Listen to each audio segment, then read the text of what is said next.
Il y a un moment dans la vie où tout semble s'effondrer, où les larmes deviennent plus familières que les sourires, où chaque silence ressemble à un abandon. Mais il faut comprendre une chose. Il y a un temps pour la douleur, et il y a un temps pour la délivrance. Rien n'est éternel, sauf l'amour de Dieu. Ce que tu as vécu n'était pas un hasard, ni un oubli divin. Ce n'était pas une punition. C'était une écriture invisible, un chapitre sacré destiné à révéler, au moment parfait, la profondeur de ta force et la grandeur de ta libération. Alors maintenant, ferme les yeux, laisse le monde s'effacer un instant, respire profondément, laisse ton âme revenir à elle-même, car dans ce silence, une vérité veut te parler. Une question douce mais puissante se lève en toi, et si tout ce que tu as traversé n'était pas ta chute, mais ton ascension déguisée? Et si c'était le chemin secret vers la gloire que Dieu t'avait préparé, bien avant que tu comprennes pourquoi tu devais tant souffrir? Peut-être que ce que tu vis aujourd'hui est exactement ce qu'il fallait pour que le monde voie demain qui tu es vraiment. Parfois, le ciel reste silencieux. Les prières montent, mais aucun signe ne descend. Il y a des saisons où tu regardes autour de toi et tu vois ceux qui t'ont blessé marcher fièrement, comme si la vie les récompensait. Tu les entends rire, s'élever, pendant que toi, tu t'effondres en silence. Tu te demandes si Dieu t'entend encore, si ton cœur brisé l'intéresse, si tes larmes ont du poids dans l'éternité. Et pourtant, ce silence n'est pas un abandon. Il est le battement contenu d'un Dieu qui prépare un retournement céleste, comme le souffle retenu avant une parole puissante, comme l'obscurité danse avant l'éclat d'un matin glorieux. Ce silence n'est pas la fin. C'est une gestation divine. Il y avait une femme. Son nom n'était pas célèbre. Son visage n'attirait pas les foules, mais son âme brûlait d'une foi que rien ni personne ne pouvait éteindre. Méprisée par sa propre famille, elle vivait dans le rejet. Moquée, trahie, on la laissait seule, dans une chambre glaciale pendant que les autres se réjouissaient sans elle. Il ne lui restait rien, que ses genoux au sol et ses larmes comme offrande. Mais un jour, tout a changé. Non pas par un lent processus, mais par un choc divin. Un renversement soudain qui a forcé ceux qui l'avaient méprisée à se taire, à reconnaître ce qu'ils refusaient de voir. Elle avait été choisie. Depuis le début. Dieu ne répond jamais à la haine par la haine. Il n'entre pas dans les jeux sombres de ceux qui blessent, mentent ou méprisent. Il ne réagit pas comme les hommes. Là où les autres crient une vengeance, Dieu offre lumière. Là où le monde cherche à humilier, lui restaure. Il ne frappe pas pour blesser, mais éclaire pour révéler. Et dans cette lumière, il y a une justice douce mais implacable. Il y a des choses que tes ennemis ont faites dans l'ombre, des mots qu'ils ont prononcés en ton absence, des décisions prises contre toi, des regards qui t'ont sali, des intentions habillées en silence pour mieux te faire tomber. Ils t'ont peint avec les couleurs de leur propre amertume. Et pendant longtemps, tu as cru que leur version de toi allait l'emporter. Mais Dieu voit ce que les autres ignorent. Il entend ce que les murs ont gardé. Et même si tu n'as pas toujours su te défendre, lui, il n'a jamais cessé de te couvrir. Il a laissé faire, oui. Il a permis certaines humiliations. Mais pas pour te détruire. Il les a laissés se dérouler car il savait qu'un jour, la vérité éclaterait. Non pas dans le vacarme, mais dans l'évidence.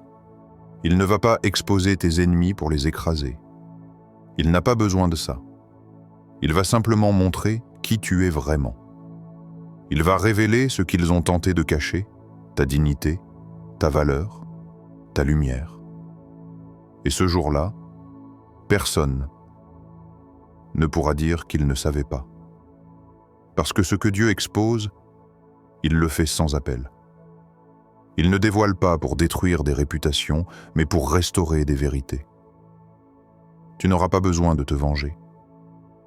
Tu n'auras pas besoin de dire un mot, parce que le monde verra. Et ce qu'il verra, ce ne sera pas ta souffrance, mais ta survie. Ce ne sera pas ta chute, mais ta grâce. Même brisé, tu étais protégé. Même rejeté, tu étais entouré. Même humilié, tu étais couvert. Alors ne cherche pas à leur prouver quoi que ce soit. Laisse Dieu le faire. Laisse-le écrire ton nom dans une lumière qu'ils ne pourront pas éteindre. Car lorsque Dieu décide d'élever quelqu'un, aucun murmure, aucun mensonge, aucune haine ne peut l'arrêter. Ce n'est pas une vengeance, c'est une justice sacrée. Et cette justice ne vient pas pour blesser les autres, mais pour restaurer l'ordre divin dans ta vie. Tu es son enfant, et le ciel est en train de remettre les choses en place. Chaque larme que tu as versée a été recueillie. Pas une seule n'est tombée en vain, même celles que tu as laissées couler dans l'obscurité, celles que personne n'a vues, celles qui ont accompagné tes nuits d'épuisement et de silence. Elles ont été comptées. Les moments où tu pensais être invisible, abandonné, oublié même de Dieu, ont été écrits dans un livre que le ciel n'a jamais cessé de feuilleter. Rien n'a été ignoré, et rien n'a été perdu. Ce que tu pensais être un effacement était en réalité une préparation. Dieu ne t'a pas caché, il t'a mis à part. Et ce que tu croyais être une punition était en fait une gestation. La douleur n'était pas la fin. Elle annonçait un début. Viendra un jour, et il approche, où une table sera dressée. Pas dans l'ombre, pas en cachette, mais au grand jour. Elle ne sera pas discrète. Elle ne sera pas silencieuse. Car cette table, Dieu l'a promise. Elle est écrite dans les Écritures. « You prepare a table before me in the presence of my enemies ». Ce ne sont pas que des mots. C'est une déclaration du ciel, une prophétie vivante. Ce repas-là ne sera pas un simple moment de joie. Ce sera un témoignage, un retournement, une justice visible. Parce que Dieu ne va pas te bénir discrètement. Il ne va pas faire semblant. Il ne va pas cacher ta victoire pour ménager ceux qui ont tenté de t'éteindre. Non, il le fera devant eux, devant ceux qui ont sali ton nom, ri de ta douleur, creusé ta tombe avec leurs mots et leur indifférence. Non pas pour les écraser, mais pour que tous sachent que le ciel n'est pas sourd, que la justice divine ne dort jamais et que personne ne peut effacer celui que Dieu a décidé de couronner. Il y avait autrefois un roi, puissant, respecté. Mais un jour, trahi par ceux en qui il avait confiance, il perdit tout, son trône, son nom, sa dignité. Il fut exilé, rejeté, réduit au silence. Pendant 7 longues années, on ne parla plus de lui. On le crut fini. Mais dans le secret, Dieu restaurait son âme. Et quand l'heure arriva, il revint. Pas comme un fugitif, mais comme un roi. Et ce fut celui-là même qui l'avait chassé, qui lui remit la couronne sur la tête. Ce que Dieu a pour toi ne sera pas volé. Ce qui t'appartient reviendra à toi.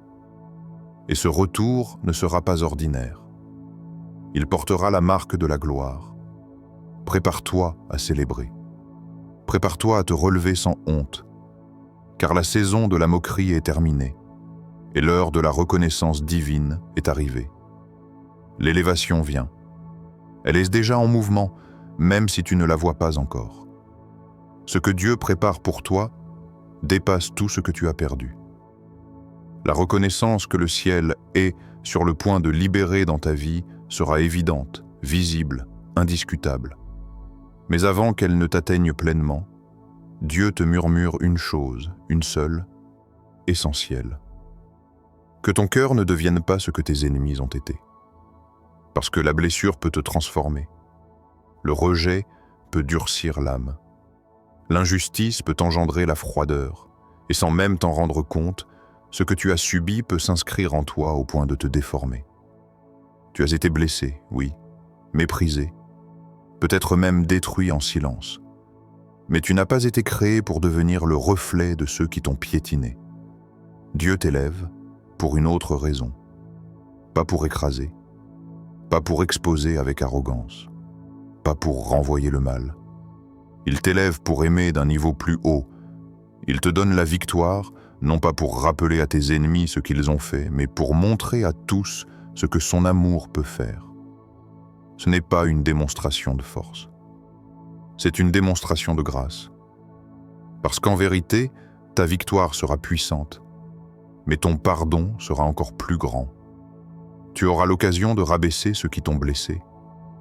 Mais Dieu te demandera autre chose, de les regarder avec compassion, de leur tendre une paix qu'ils ne méritent peut-être pas, mais que le ciel, lui, désire leur offrir à travers toi. Ce n'est pas une faiblesse, c'est une puissance supérieure. Le monde croit que l'élévation, c'est le trône.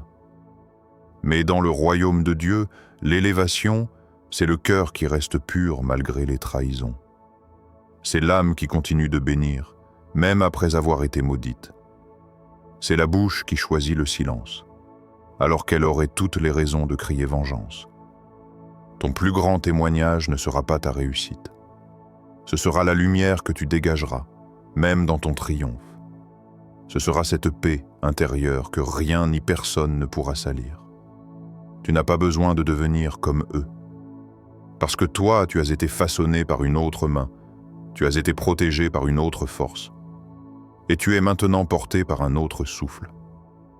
Rappelle-toi, la vraie grandeur ne crie pas, elle pardonne, elle relève, elle inspire, et elle guérit, même ceux qui ne l'ont jamais compris. Alors garde ton cœur pur, car c'est dans la pureté que Dieu dépose les plus grandes couronnes. Il rien encore. Ceux qui ont parlé contre toi, ceux qui ont douté de toi, ceux qui ont regardé ta chute comme une fin, ton silence comme une preuve, ta souffrance comme une faiblesse. Ils rient, mais leur rire est si fragile, parce qu'ils reposent sur l'illusion que Dieu t'a oubliée. Ils reposent sur l'idée que le mal peut l'emporter, que la trahison peut triompher, que l'injustice restera sans réponse. Mais ils ne savent pas que le ciel a déjà pris position. Ce que Dieu a préparé pour toi ne dépend pas des circonstances. Ce n'est pas une faveur du monde. Ce n'est pas une récompense donnée par les hommes.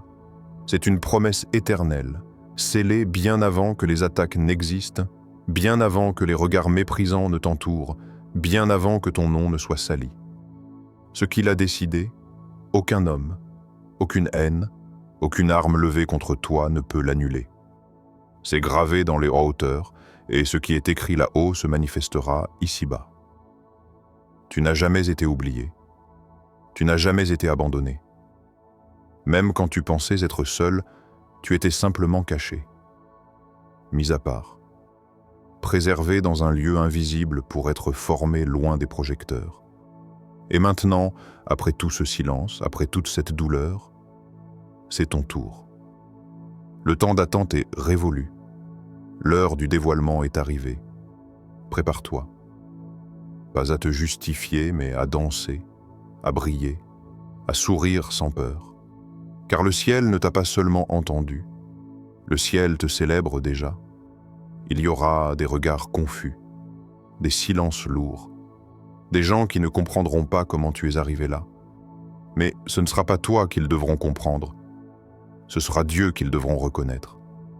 Parce que ce qu'il fait dans ta vie maintenant ne sera pas subtil. Ce sera glorieux. Tes ennemis vont être confondus. Pas par ton triomphe extérieur, mais par la paix que tu dégageras, par la lumière qui t'habillera. Et pendant qu'ils chercheront des explications, toi, tu élèveras tes mains, non pas pour te venger, mais pour remercier, parce que ta coupe va déborder. Et ton nom ne portera plus le poids du rejet, mais la signature de Dieu. Ton nom résonnera dans les cieux, non comme une plainte, mais comme un chant de victoire. Une mélodie sacrée qui dira à tous, « Celui que vous avez méprisé était aimé du ciel. et personne ne peut éteindre une étoile que Dieu a décidé de faire briller.